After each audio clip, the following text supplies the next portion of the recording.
indépendamment de l'endroit où vous nous regardez et écoutez en ce moment. Aujourd'hui, nous allons aborder un sujet tout à fait intéressant, à savoir la cérémonie de la Saint-Jean-Baptiste, une tradition qui se détériore. Avant d'aller plus loin dans le vif de ce fameux sujet, n'oubliez pas de liker cette vidéo, de vous abonner à notre chaîne et de sonner la cloche de notification pour recevoir plus de vidéos. N'oubliez pas non plus de nous écrire sur notre adresse email. Nous nous ferons une joie de répondre à vos questions et pourquoi pas les utiliser pour produire d'autres vidéos. À tout de suite. La cérémonie de la Saint-Jean-Baptiste reste et demeure une tradition au sein du Grand Orient d'Haïti de 1824.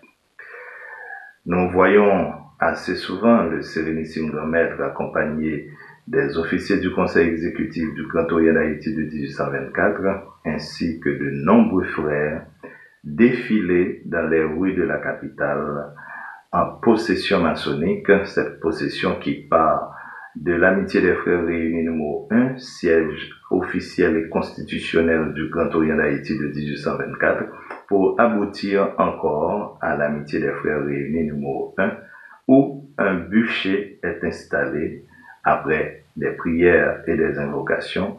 Ce bûcher sera allumé en l'honneur de Saint Jean-Baptiste, notre saint patron.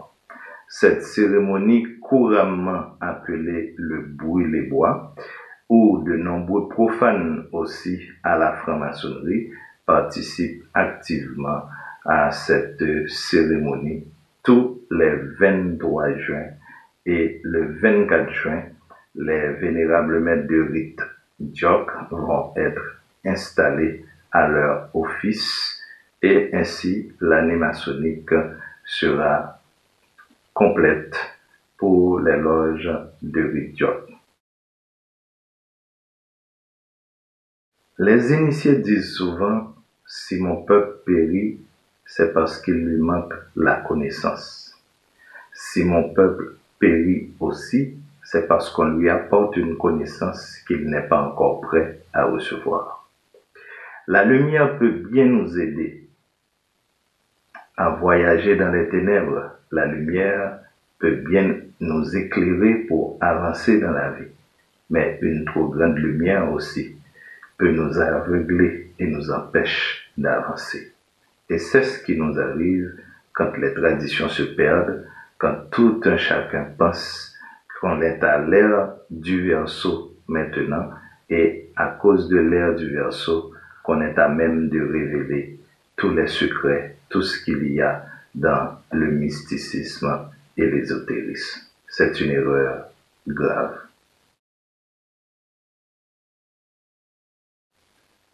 Assez souvent, l'ignorance se cache sous le couvert de la connaissance. Ce n'est pas parce qu'on a lu beaucoup de livres, couvrir plusieurs tablettes de notes, ce n'est pas parce qu'on est en connaissance ou en possession de certaines connaissances que l'on se croit initié pour autant. Et nous savons très bien que l'initiation est un processus assez lent, pour ne pas dire un processus qui peut durer toute la vie.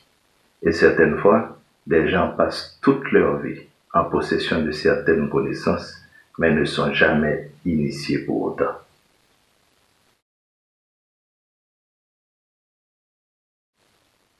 L'ère du Verseau ne nous donne pas droit de divulguer toutes les connaissances ésotériques, tout le savoir caché qui existe. L'ère du Verseau permet à ceux qui ont la capacité d'avoir accès à la connaissance. L'ère du Verseau ne signifie pas que toutes les portes des temples ésotériques doivent être ouvertes pour recevoir n'importe qui, n'importe comment. En ce sens-là, si mon peuple périt, c'est parce qu'on lui donne accès à une connaissance qu'il ne peut pas contenir.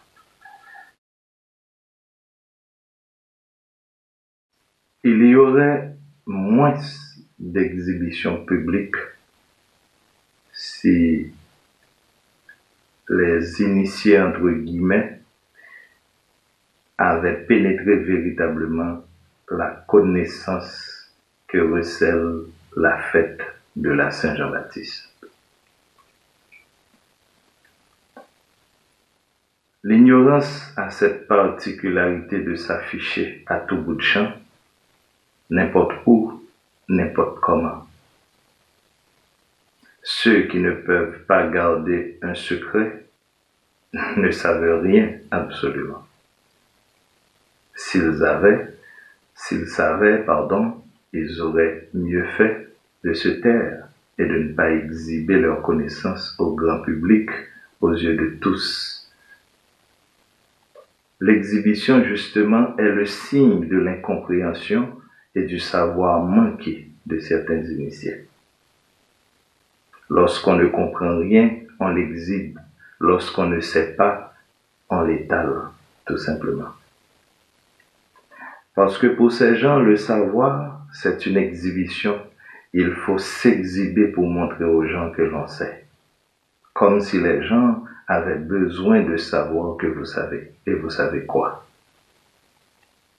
Donc, lorsque vous jetez les perles au pourceau, qu'est-ce qu'ils font? Ils se retournent contre vous et vous déchirent. C'est peut-être une parole dure à entendre, mais c'est la pure vérité. L'ère du Verseau ne nous donne pas droit d'accéder au savoir ésotérique et de les dévoiler. Oui, nous sommes à l'ère de la connaissance. Nous sommes à l'ère où tout doit savoir, mais ce sont ceux qui sont préparés à recevoir ce savoir qui y auront accès. Ceux qui forcent les portes des temples et ceux qui les ouvrent à tout bout de champ, eh bien, c'est qu'ils ne savent rien.